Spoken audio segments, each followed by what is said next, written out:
Kok lagi ngapain tuh? Ini lagi jaga lilin buat nyari ongkos mau selamatin anaknya Pak Ridwan Kamil di Swiss. Udah ya, gue jaga lilin dulu. Di video ini saya ingin klarifikasi tentang konten yang saya buat beberapa jam yang lalu yang membahas tentang anaknya Pak Ridwan Kamil. Konten tersebut saya buat tidak ada niat untuk menjadi bahan lelucon sama sekali, ya tidak ada niat untuk menjadi bahan bercanda. Akan tetapi saya buat konten tersebut tujuannya untuk menyuarakan agar lebih banyak orang ikut mencari anaknya Pak Ridwan Kamil agar segera ketemu, ya ketemu lebih cepat.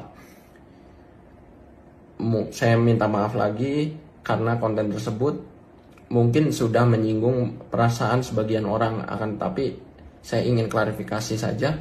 Saya tidak ada niat untuk menjadikan hal tersebut atau kejadian tersebut bahan lelucon, karena saya paham sekali kejadian seperti itu bukanlah bahan lelucon, dan saya rasa konten tersebut juga tidak lucu, ya.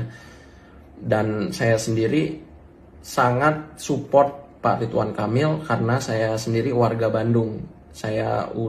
Pak Ridwan Kamil adalah panutan saya dari dulu.